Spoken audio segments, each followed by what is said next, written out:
आज पार्ट 5 में हम लोग देखते हैं डिजिटल स्प्रेडशीट के बारे में। कुछ ऑब्जेक्टिव क्वेश्चन है उसको हम लोग एक बार देख लेते हैं। सो जो क्वेश्चन नंबर 1 है, which of the following technique can be use to allow only date value in cell. यानी कौन सा टेक्निक है जो हमें अलाउ करता है एक सेल में सिर्फ डेट वैल्यू का एंटर करने के लिए।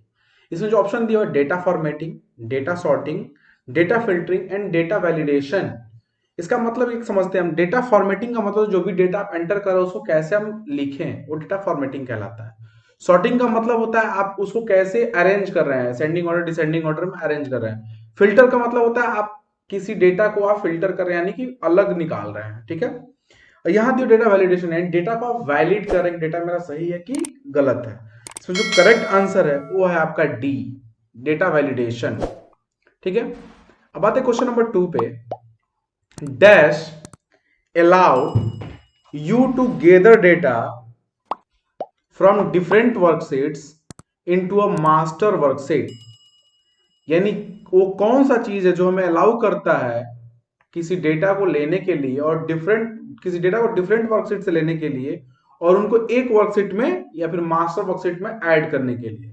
इसमें देखिए कुछ ऑप्शंस दिए हुए हैं, data consolidation, goal seek, solver and total data. ठीक है। ये जो गोल सीक और सॉल्वर है इसको मैं आपको आगे बताऊंगा ये क्या चीज है। फिलहाल हम लोग डेटा कंसोलिडेशन और टोटल डेटा देख लेते हैं। ये डेटा कंसोलिडेशन का मतलब होता है कि आप कोई भी डेटा आपके पास पड़ा हुआ, कहीं भी पड़ा हुआ है, उसको आप जोड़, कंसोलिडेट मतलब जोड़ के एक जगह ले आते हैं, उसको हम लोग कंसोलिडेशन बोलते हैं। इसलिए इसका जो करेक्ट आंसर है वो आपका डेटा कंसोलिडेशन। ठीक है। अब आते हैं क्वेश्चन नंबर 3 पे। Consolidate option is available under which मेनू। यानी जो कंसोलिडेट जो ऑप्शन है वो किस मेनू में अवेलेबल। ठीक है।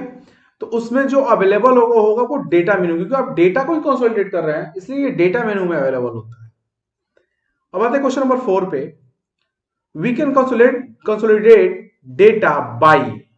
यानी आप डेटा को कैसे जोड़ते हैं, यानी कंसोलिडेट मतलब कैसे एक तरह जोड़ते हैं, रो लेवल से, रो लेवल या फिर कॉलम लेवल से। तो इसमें हम लोग दोनों से जोड़ सकते हैं, क्योंकि रो जो है रो में भी इंफॉर्मेशन था, कॉलम में भी इंफॉर्मेशन होता है, इसलिए इसको हम लोग दोनों से जोड़ सकते हैं। इसलिए इसमें जो इसका आंसर होगा बोथ ऑफ द अबव। ठीक है। अब आता है क्वेश्चन नंबर 5 पे। Which of the following function are available in consolidate windows. यानी कौन सा फंक्शन है जो कौन सा फंक्शन है जो अवेलेबल है कंसोलिडेट विंडोज को जोड़ने के लिए। ठीक है। इसमें जो ऑप्शन दिया हुआ है ये दिया मैक्स, मीन, काउंट, यानी ऑल ऑफ दिस, यानी ये सब के सब सही है। ठीक है। तो ऑल ऑफ दिस आप क्लिक कर दीजिएगा, ये सब जोड़ने का काम करते हैं। अब आते हैं हम लोग क्वेश्चन नंबर 6 पे। ठीक है। क्वेश्चन नंबर 6 पे, which option is use to name or range of cells. यानी कौन सा ऑप्शन है, ठीक है, जो हमें अलाउ करता है नेम यानी रेंज ऑफ सेल्स का नाम लिखने के लिए। जो सेल है उसका जो रेंज होता है उसको लिखने के लिए कौन सा ऑप्शन हमें अलाउ करता है। इसमें जो पहला ऑप्शन है रेंज नेम, दूसरा सेल रेंज, तीसरा डिफाइन रेंज, चौथा है आपका सेलेक्ट रेंज। तो इसका जो आंसर होगा वो होगा सी, यानी कि डिफाइन रेंज। ठीक है। तो आप क्योंकि आप डिफाइन कर रहे हैं, किसी सेल का नाम जो है आप डिफाइन कर रहे हैं, तो उसका एक पर्टिकुलर रेंज होगा कि हाँ आप इतना ही वर्ड आप डिफाइन कर सकते हैं। इसलिए इसको हम लोग इसको रखा गया है डिफाइन रेंज। ठीक है। अब आते हैं क्वेश्चन नंबर 7 पे। Define range option is available under. And जो डिफाइन रेंज ऑप्शन है वो किसके अंडर अवेलेबल है, यानी किस मेनू के अंडर वो मिलेगा। ठीक है। वो भी जो है आपको डेटा के अंदर ही मिलेगा, ना कि व्यू और इंसर्ट के अंदर मिलेगा। ठीक है। डेवलपर ऑप्शन तो सिर्फ जो डेवलपर होते हैं उनके लिए अवेलेबल होता है, ना कि हम जैसे यूजर्स के लिए। ओके। अब आते हैं क्वेश्चन नंबर 8 पे। The text in the row level और column level must be identical, otherwise new row और कॉलम विल बी इंसर्टेड। इसका कहने का मतलब है कि जो टेक्स्ट है उसमें जो रो लेवल लगे हुए हैं, यानी रो के जो लेवल लगे हुए हैं और जो कॉलम के लेवल लगे हुए हैं वो यूनिक होना चाहिए, आइडेंटिकल होना चाहिए, यानी यूनिक होना चाहिए। ठीक है। अगर यूनिक नहीं होते हैं तो क्या होता है, ऑटोमेटिक न्यू रो और न्यू कॉलम क्रिएट हो जाएगा। ये स्टेटमेंट ट्रू है कि फॉल्स है, ये हमको चेक करना है। ठीक है। तो तो जो स्टेटमेंट है मेरा ट्रू है, क्योंकि अगर रो और कॉलम मेरा यूनिक नहीं होगा तो ये डाटा आपस में कंबाइन हो जाएगा, तो हमें पता भी नहीं चलेगा कि ये हुआ क्या है। ठीक है, और जो मेरा वर्कशीट है वो एक फंक्शन प्रोवाइड करता है या फिर एक फैसिलिटी प्रोवाइड करता है कि अगर इस तरह का डेटा उसको मिलता है, वो क्या करेगा, एक न्यू रो एक न्यू कॉलम खुद से क्रिएट कर देगा रैंडम। ठीक है, अब आते हैं question number 9, subtotals dash data arrange in a array. ठीक है, ब्रैकेट में दिया हुआ है that is a group of cells, यानी एरे का मतलब है ग्रुप ऑफ सेल्स, यानी जितने भी सेल्स है उसके सारे का ग्रुप। जो सब टोटल है, सब टोटल का डेटा कैसे अरेंज किया जाएगा आपका सेल में। ठीक है, ये क्वेश्चन नंबर 9 का अगर आंसर हम देखते हैं। ठीक है, इसमें पहला ऑप्शन दिया हुआ है क्लियर, फाइंड, एवरेज और ऐड। अब सब टोटल का मतलब क्या हुआ कि दो तीन मतलब ऐड करने के लिए दिया हुआ है, तो आपको नंबर्स दो को आपने ऐड किया तो मेन में हो गया, फिर एक तीसरे को ऐड करें तो सब में चला जाएगा। तो आप मेनली इसमें क्या करते हैं, आप ऐड करते हैं, ना कि आप क्लियर करेंगे, ना फाइंड यानी खोजेंगे, ना एवरेज निकालेंगे उसका, इसमें हम लोग ऐड करेंगे।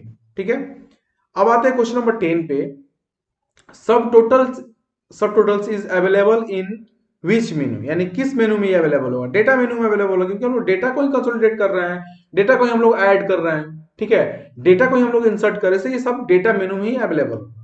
ठीक है, अब आते हैं क्वेश्चन नंबर 11 पे, scenarios are tool to test dash questions, यानी अगर किसी भी स्प्रेडशीट में या फिर किसी भी वर्कशीट में आप अगर सिनेरियो क्रिएट करते हैं, सिनेरियो टूल का इस्तेमाल करके आप सिनेरियो क्रिएट करते हैं, तो किस क्वेश्चन को आप चेक करते हैं, उससे किस क्वेश्चन को आप टेस्ट करते हैं। ठीक है, इसमें जिस क्वेश्चन को आप लोग टेस्ट करते हैं उसका नाम है व्हाट इफ, यदि क्या, या फिर क्या यदि ये हो तो।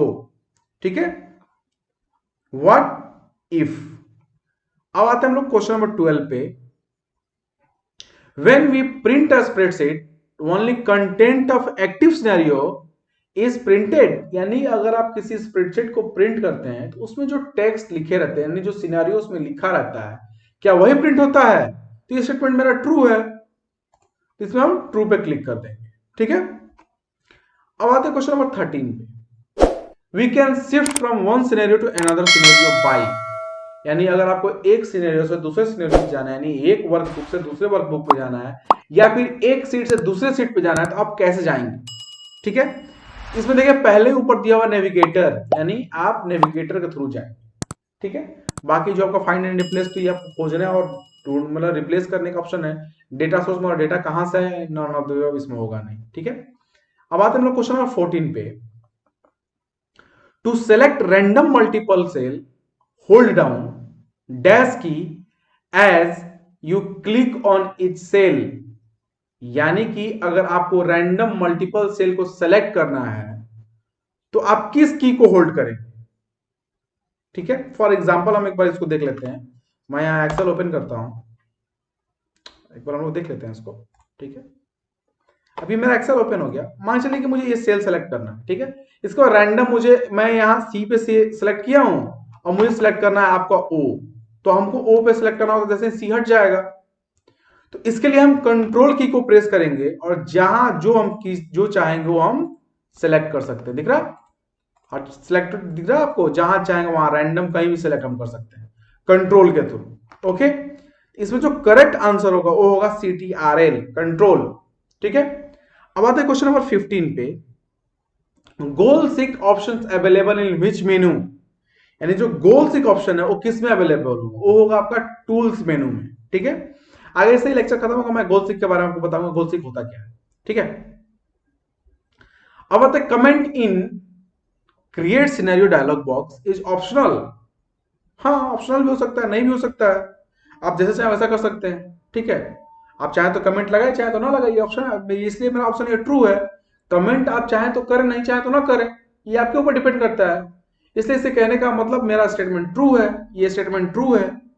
अब आते हैं क्वेश्चन नंबर 17 पे, we can give different colours in different scenarios, यानी कि अगर आपको कलर देना होगा तो आप दे ही सकते हैं आराम से। मैं अगर एग्जांपल के लिए, मैं फिर से एक बार एक्सेल ओपन करता हूं, ये मेरा जो सिलेक्टेड टेक्स्ट है इसको मैं कलर देना चाहता हूं। ठीक है, मैं यहाँ पे क्लिक किया, देखिए सारा कलर आ गया। मैं कोई और रैंडम कलर लेना चाहता हूं, मैं मान लीजिए मैं सेलेक्ट किया 4-5 और सेल मैंने सेलेक्ट कर लिया, मैं यहाँ देना चाहता हूँ रेट, तो मैं क्या किया, रेट को सेलेक्ट कर लिया, रेट दे दिया। यस, हम लोग दे सकते हैं, ये स्टेटमेंट मेरा ट्रू है, तो हम इस पे क्या लगाएंगे, ट्रू पे टिक लगा देंगे। ठीक है, अब आते हैं क्वेश्चन नंबर 18 पे। Dash is more elaborate from a goal seek. अब गोल सिक जब आप जानेंगे तो समझेंगे कि इलेबोरेट का मतलब क्या होता है। इलेबोरेट का मतलब होता है ज्यादा विस्तार से या फिर ज्यादा अच्छा। क्या होता है, क्या है, इसमें आपका है सॉल्वर। गोल सिक से ज्यादा बेहतर है सॉल्वर, ठीक है, ना कि सिनेरियो, ना कि सब टोटल। ठीक है, तो मैं सॉल्वर और गोलसिक को रहने देता हूं, मैं आपको इस वीडियो के अंत में आपको बताऊंगा। ठीक है, कि गोलसिक और सॉल्वर क्या होता है। अब आते हैं क्वेश्चन नंबर 19 पे। We can not add insert more sheet in spreadsheet. क्यों नहीं ऐड कर सकते भाई हम? इस क्वेश्चन का मतलब है कि आप ऐड नहीं कर सकते हैं। हम ऐड कर सकते हैं, जितना वर्कशीट चाहे उतना वर्कशीट हम लोग ऐड कर सकते हैं। जैसे एग्जांपल के लिए ये मेरा वर्कशीट ओपन हुआ है, यहाँ वर्कशीट 1 है, यहाँ देखिए प्लस का बटन दिया है, इसमें मैं क्लिक किया, एक न्यू वर्कशीट क्रिएट हो गया, प्लस की एक न्यू वर्कशीट क्रिएट हो गया। ठीक है, तो हम लोग ऐड कर सकते हैं, इसलिए स्टेटमेंट जो है फॉल्स है। ठीक है, अब आते हैं हम लोग क्वेश्चन नंबर 20 पे। When you open a new spreadsheet, यानी जैसे ही आप न्यू स्प्रेडशीट ओपन करते हैं, by default it has seat named. यानी जैसे ही आप न्यू स्प्रेडशीट ओपन करते हैं उसका नाम क्या होता है। ठीक है, यहां देखिए sheet space 1, sheet underscore 1, sheet 1, none of this, none of the above. एक बार हम लोग प्रैक्टिकली देख लेते हैं इसको। ठीक है, मैं एक्सेल को ओपन किया, यहां मैं इन सारे सीट को मैं डिलीट कर देता हूं, एक बार डिलीट, डिलीट। ठीक है, अब देखिए यहाँ सीट 1 दिया हुआ है, यानी कि इसमें ना कोई अंडरस्कोर ना स्पेस दिया हुआ है। यहाँ दिख रहा है आपको, यहाँ पे दिखेगा आपको, यहाँ पे देखिए, यहाँ पे। तो इसमें जो करेक्ट आंसर है मेरा, वो है आपका सीट 1। ये ना अंडरस्कोर ना स्पेस है इसमें, इसलिए ये मेरा करेक्ट आंसर। ये आप खास कर ध्यान रखिए, ये क्वेश्चन आ सकता है, बहुत इंपॉर्टेंट क्वेश्चन है ये। एक क्वेश्चन ये भी बहुत इंपॉर्टेंट है क्या, कि by default sheet tab are present at the dash of the spreadsheet and top bottom both of the above. यानी यहां अगर हम लोग देखते हैं तो मेरा सीट टैब जो है बॉटम में ही अवेलेबल है, ना कि टॉप पे अवेलेबल है। ये बॉटम में, बॉटम में ही हम लोग चेंज कर रहे हैं, इसलिए जो इसका करेक्ट आंसर है वो है आपका बॉटम। ठीक है, बॉटम। अब हम लोग आते हैं आंसर नंबर 22 में। ठीक है, सॉरी, क्वेश्चन नंबर 22 में। We can insert a new sheet in Calc. Calc को आप चाहें तो कोई भी नाम दे सकते हैं, मैंने कैल्क नाम दिया हुआ। बाय क्लिकिंग ऑन मेन्यू, किस मेन्यू पे आप नया सीट ऐड कर सकते हैं? इंसर्ट पे आप क्लिक कीजिए, नया ऐड हो जाएगा, नया सीट ऐड हो जाएगा। एग्जांपल एक बार देख लेते हैं, शायद इसमें दिया, इंसर्ट क्लिक करेंगे, देखिए इसमें बहुत सारा दिया हुआ है, आप चाहें तो इंसर्ट कर लीजिए। ठीक है, आप होम से भी इंसर्ट कर सकते हैं, फाइल से भी इंसर्ट करना हो, देखिए न्यू फाइल पर क्रिएट कीजिए, न्यू पे जाकर आप इंसर्ट कर सकते हैं, ये आपके ऊपर डिपेंड करता है। ओके, अब हम लोग आते हैं आंसर क्वेश्चन नंबर 23 पे। Which of the following element are present in insert sheet dialog box. And जैसे ही आप इंसर्ट सीट करेंगे तो कौन कौन सा कॉलम अवेलेबल हो, कौन सा एलिमेंट अवेलेबल होगा। आफ्टर करंट सीट, यानी करंट सीट के बाद इंसर्ट हो, before current seat and current seat के पहले इंसर्ट हो, या फिर number of seats, number of seats भी अवेलेबल हो। एक बार हम लोग इसको देख लेते हैं। अब ये जैसे मेरा एक्सेल ओपन हुआ है, यहाँ सीट्स दिया हुआ, सीट्स 4 एंड 5 दिया हुआ है। ठीक है, तो ये क्या, इसको हम पहले नहीं कर सकते हैं? सीट 5 पहले होगा, सीट 4 बाद में हो गया। इसको हम 4 को 1 की जगह पे नहीं कर सकते हैं? कर सकते हैं। तो ये पहले हो या बाद में हो, कोई डिफरेंस नहीं है। और इसमें नंबर हो ऑलरेडी है मेरा 1 2 3 4 5, नंबर मेरा ऑलरेडी अवेलेबल है। तो इसका कहने का मतलब है कि जितने भी इसमें सिनेरियो दिए हुए हैं ये सारे मेरे अवेलेबल हैं, इसलिए इसमें ऑल हो जाएगा ऑल ऑफ द अबव। ठीक है, अब आते हैं क्वेश्चन नंबर 24 पे। By default dash sheets are present in spreadsheet, यानी कितने सीट्स बाय डिफॉल्ट ओपन होते हैं स्प्रेडशीट में? तो 3 ओपन होते हैं। ठीक है, अभी जो ऑफिस 365 आया हुआ, नया वर्जन आया हुआ जो माइक्रोसॉफ्ट का, उसमें सिर्फ एक सीट ओपन होता है, लेकिन उससे पहले के जितने भी वर्जन है उसमें सब में 3 सीट ओपन होता है। तो इसलिए जो करेक्ट आंसर होगा आपका 3 होगा। ठीक है, अब आता है 25 नंबर क्वेश्चन पे। We can rename a new sheet is in Calc. अगर आपको न्यू सीट को कैल्क नाम देना है, कैलकुलेटर नाम देना है, तो आप उसको क्या करेंगे, कैसे करेंगे? दिया हुआ क्या, आफ्टर इंसर्टिंग अ न्यू सीट, यानी न्यू सीट इंसर्ट होने के बाद आप नाम चेंज कर दीजिए, तो व्हाइल इंसर्टिंग अ न्यू सीट, यानी इंसर्ट न्यू सीट इंसर्ट करने के समय आप नाम को चेंज कर दीजिए। यहां ऑप्शन मेरा होगा both of the above, but एक बार हम इसको प्रैक्टिकली देख लेते हैं। जैसे क्या है कि मैं यहाँ फाइल लिया, न्यू ओपन किया, ठीक है, न्यू ब्लैंक वर्कबुक को मैं ओपन कर दिया। तो मैंने क्या किया, यहाँ जब मुझे सेव करना होगा, देखिए यहाँ आ गया नाम, नाम डाल दीजिए आप। फाइल के थ्रू सेव एज में जाकर भी नाम आप डाल सकते हैं, तो ये आपके ऊपर डिपेंड करता है, ठीक है। तो इसलिए इसमें बोथ ऑफ द अबव होगा, यानी आफ्टर यानी इंसर्ट करने के बाद भी और इंसर्ट से पहले भी अपना दे सकते हैं, ठीक है। अब आया क्वेश्चन नंबर 26। 26 में क्या है कि we can rename an existing sheet in by Calc, यानी क्या कैल्क के थ्रू आप एग्जिस्टिंग सीट को नाम दे सकते हैं। यानी कि अगर यहाँ सीट इंसर्टेड है, इसको अगर हम चाहें कैल्क नाम देना, तो मैं यहाँ देखिए रीनेम का ऑप्शन आ रहा है, यहाँ देखिए रीनेम। अब मैं चाहूँ तो इसको कैल्क लिख सकता हूँ, CALC, एंटर प्रेस किया, देखिए कैल्क हो गया, ये कैलकुलेटर मेरा बन गया। तो जो मेरा करेक्ट आंसर है वो है आपका, अब देखिए इसमें double click on the existing seat और राइट क्लिक करके मैं आपको दिखा दिया, तो डबल क्लिक कीजिएगा तो भी रीनेम हो जाएगा, इसमें हो जाएगा बोथ ऑफ द अबव, ठीक है। 26 नंबर में हो जाएगा बोथ ऑफ द अबव। अब आया question number 27, hyperlink in Calc can be used, यानी हाइपरलिंक का मतलब क्या होता है। हाइपरलिंक का मतलब होता है कि आप एक ऐसा लिंक बनाइए जिसके थ्रू आप जहां चाहे वहां जा सकते हैं, लेकिन उस नाम पे आपको उस जगह का एड्रेस लगाना पड़े, ठीक है।